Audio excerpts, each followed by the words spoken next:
So let's talk about the unit test coverage of this project today. So just a reminder for those of you who are not watching this as part of the series, you don't have to. I'm working on this refactoring kata, which started with some tennis game code, and I refactored it to a number of smaller places. I created my own module here. Maybe this way we can see the whole structure. So there is this old API tennis game 1, and then I have a number of small classes, each of them representing the result. I also had a temporary experiment with trying to implement it more as this code as data, but in the end I decided to just carry on with this structure where we have those little classes and they have similar API, so we can treat it as polymorphic classes. I have finished all the implementation and the tests were given to us. So there was like a number of scenarios, like what is the final result and what is the expected score. So it's all about displaying the score.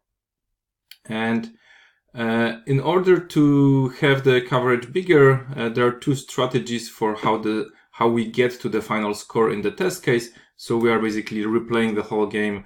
But the strategies are not perfect. So one of them is trying to first get the first player points and only then, the first point and the second player, first player, second player, and so on, depending on the number of points we have, while the second strategy is just the reverse. We always start with the second player so that we have more coverage in the test. But still it's not perfect, but at least, and I also added some additional tests for the displaying where we have, for example, a different player name, and this one was something that wasn't covered by those scenarios. But I carried on with the implementation, and in this implementation I've added some code because I clearly knew it needed to be there, but I didn't have the excuse from the test coverage. And now there are different schools of thinking around the test coverage. Some people say aim for 100% coverage. Some people say this is wrong, you don't need that. I think it always depends of your approach or your team approach to software development. For example, I rely heavily on the ability to have safe refactorings. And in order to do so, I need to have a high confidence in my tests that they will catch whatever wrong I make. And as long as I see green, I need to have this confidence that I'm fine. So for me, I do aim for the biggest coverage possible. Now, I did implement some of the places here without having the tests. So now, thanks to a tool called Mutant and the whole concept called mutation testing, I can see what are the missing tests, and I can add them. So first of all, let me show you what was needed to plug Mutant into this project. So I've had to change the original test unit. I'm not sure if it's supported by Mutant, probably not, but Minitest is the almost drop-in replacement, so that's better. And then I've had Mutant Minitest as a gem added, and now I can use it.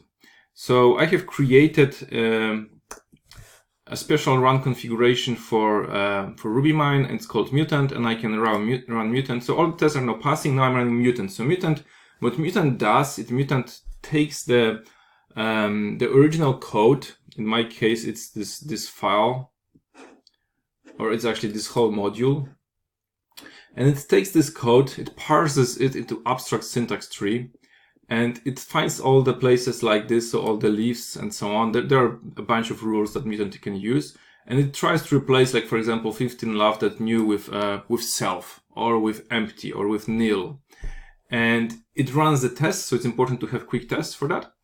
And it runs the test and then see whether something is missing. So right now, even though I thought the coverage would be quite big, it's 91%. And I really don't care. It could be 67%, it could be 98%. As long as during refactoring, I can make a mistake, it will be not caught, I'm in danger. So I want to have 100%, especially that it should be easy.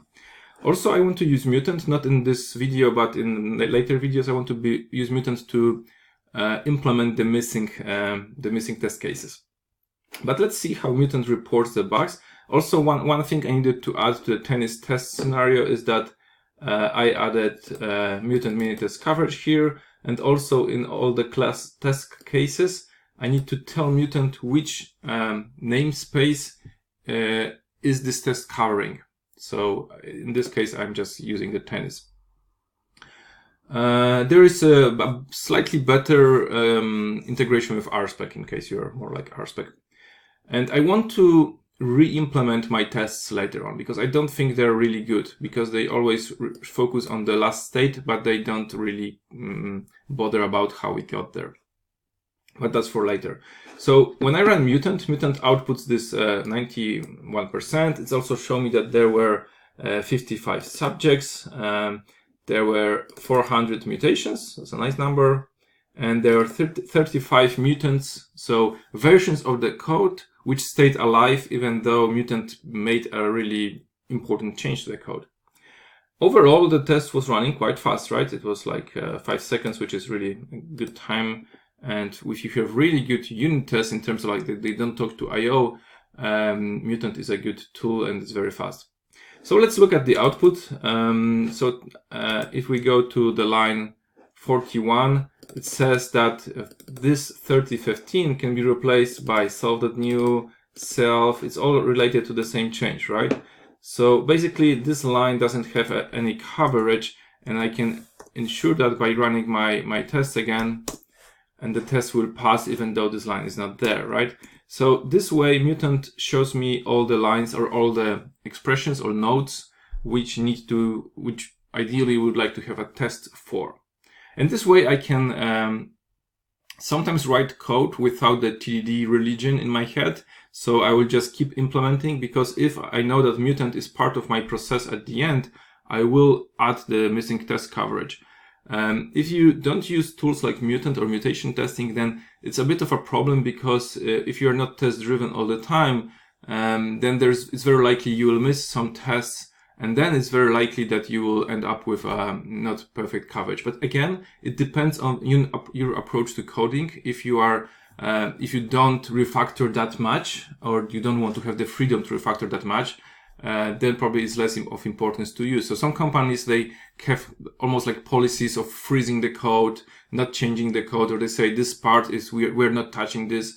I wouldn't like it to work in such environments. So I want to create environments where we can change the code and be, safe and confident. Obviously, it's not always the perfect work, but we are trying to get there. So Mutant is an important tool which I'm slowly incorporating in my daily workflow as a programmer.